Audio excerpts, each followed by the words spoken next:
America, these Templars and their agents were already ensconced in the country. Yeah, they had a bad day yesterday on their on the 13th anniversary. That's right. And we have, the thing that President John Adams, President George Washington, they did start to, whistleblow what was going on. Yeah, Adams had he had the anti-Masonic party that came up later. That's right. But they did it from being insiders first. First, they hobnobbed with Adam Weishaupt and his cronies. They hobnobbed with the agents of people like Charles de Lorraine, from the province of Lorraine in France and the Grand Orient Freemasonry of France. And then they started to realize, wait a minute, this is a bunch of Luciferianism here. It's not right for America. And they sounded the warning, In a modern context, though, these people who are working for the old British system, who operate, people got to realize that these people have worked through the Russell Trust, they've worked through the Skull and Bones, they worked through the Knights of Columbus, they worked through Scottish Rite Freemasonry. They are alive and well in the American context to take America down because it was too big to take down with a gun to the head situation. That kind of thing. That jackboot system does work in a small Okay, context. We'll get into that. I also want to get into the hierarchy of the New World Order and the power structure, kind of a historical overview, because I know you're very well informed, and I want your unique perspective on that as well. Okay, so we'll talk about the secret history of the United States and the war with these forces. We'll talk about who the globalists are, what their master plan is. What's some of the other things you want to get into briefly? Oh, that's good to go with. We got an hour, so that's great. Well, we got an hour. We're doing also want to get into maybe the technology aspect. Yeah, hold on. We've got an hour today. We got an hour and 40 minutes, Michael.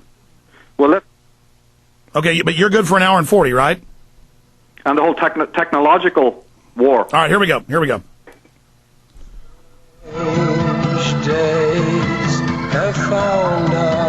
All right, we're going to go over the basic view from Michael Tsarion of British Secret Society networks using Freemasonry as one vehicle because of its secrecy. They can inhabit any group. And then the secret symbolism, the language that's all around us that they communicate through. And again, the low-level Masons aren't even part of it.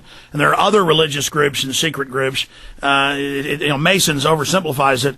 Then we'll get into what the end game is and the technocratic oppression, the electronic control grid. We've got an hour and 35 minutes left with our guest. Okay, Michael, you got the floor. Start rolling.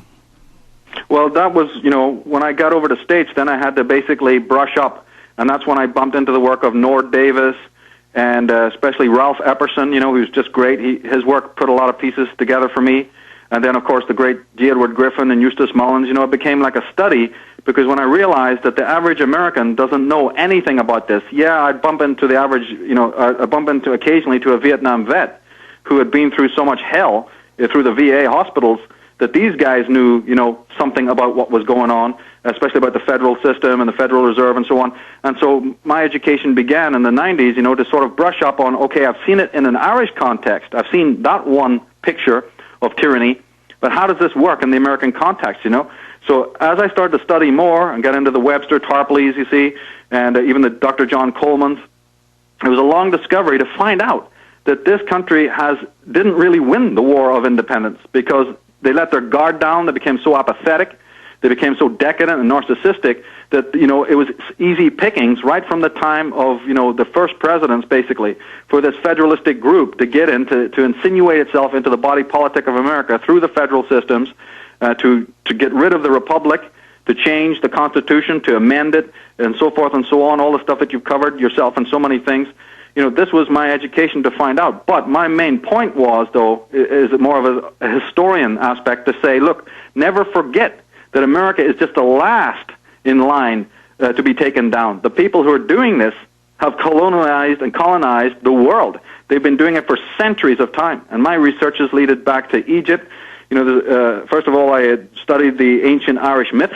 That helped me, with my first book on Atlantis, to get into a lot of areas there to show just how ancient this actual, oligarchy is, that they keep bloodlines, and these bloodlines are still today, and the politicians that pop their heads up every 4 years, there they are again with their bloodline connections back to the ancient royal oligarchs of Europe.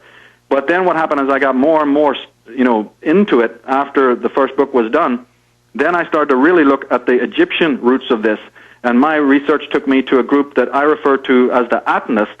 It's the same group of, people would refer to, say, by the terms such as Luciferian or whatever, my term for it is Atenists. This is going back to the 14th dynasty, the 18th dynasty of Europe, 18th dynasty of Egypt, about 1400 years BC is where it all began. So I've actually traced it back to the reign of the pharaoh Akhenaten.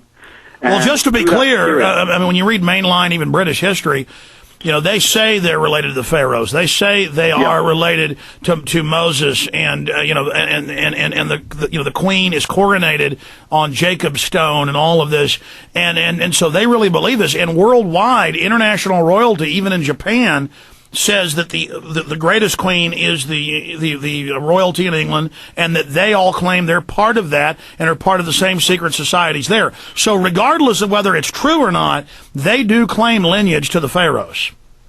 You're absolutely spot on. And you see, it doesn't have to be necessarily just bloodline. For a certain amount of the top boys, it is a bloodline connection. For everybody else that serves this monster, it's an ideological, connection. Equally as bad, equally as pernicious. These are not people who serve the good of the human race or for the uplift of the human race. These are ancient pharaohs who have kept bloodline dynasties, and people better believe that they have not gone away. The different houses of Europe that I address, you see, and the symbolism that they use. So as I started to track this back, it started to explain these things about, like you say, the symbolism behind the coronation and all the various other symbolism and regalia that we see throughout all of Europe as well as Britain. And it was fascinating to see that, how it all went back to this particular individual and his sort of megalomania, this Akhenaten, and his basically solar cult. These were worshippers of the sun. They were worshippers of what I refer to as the dark side of the sun.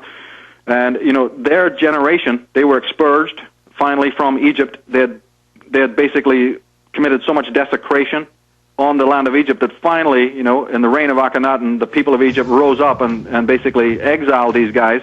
And then history loses track of them. They just disappear. Whether you're coming at this from a biblical point of view, as you said, through the Moses story, or you're coming at it through alternative historical approaches, basically they're meant to have fallen off the map, and history pays them no more mind.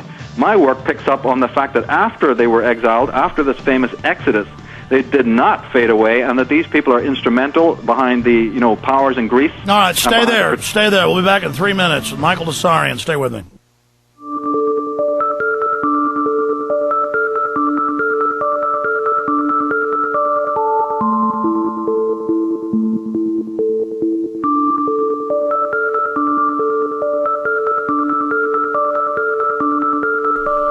Michael Tsarion, before we go any further, give out your website for listeners that want to check it out. Well, it's michaeltsarion.com, and the new DVD on technology, architectsofcontrol.com. Yeah, I was checking out the trailer for that. That looks really powerful. Tsarion is Tsarion. So michaeltsarion.com. Michael, now, again, I don't know if the Queen of England's really related to Moses. I don't know if she's really related to the Egyptian pharaohs, BC. I don't know if the Sun King of France, was really related to Jesus' family.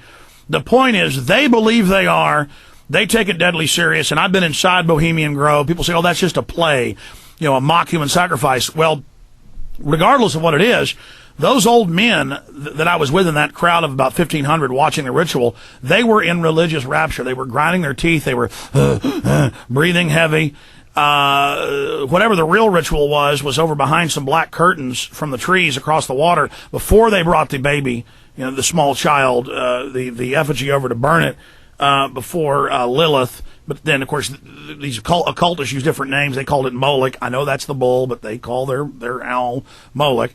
And they address it as a female and then as a male deity. And then it's all on video in my film, The Order of Death. And then we had somebody else sneak in who they then set up and sent to prison.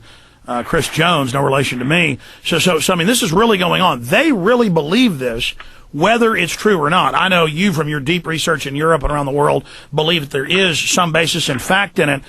So let's continue on, Michael. Well, that's right. Again, as far as I'm concerned, they believe it in their own heads. They're not only bloodline connection, they have the ideological henchmen who have sworn allegiance, for one reason or another. The basic fact is that my researchers did discover this connection to Egypt. Not only there, but this the basic origin of the Knights Templar, the Order of Sion. Just the very Judaic phrases, which actually are more correctly to say Egyptian Atmist phrases. Well, let me stop you right there. I mean, that's an absolute fact, and that's not even hidden. That in basic Masonic literature and basic magic literature, white and black, it's all about the keys of Solomon, Solomon's ring, the seal of Solomon. It's all about controlling these jinn, these entities, these angels. And Solomon was open about it. Was the secret of Egypt and the secrets of Greece and the secrets of Babylon and the secrets of all of these countries. And people then say, well, the whole New World Order is Judaic. No, it was the Jews that codified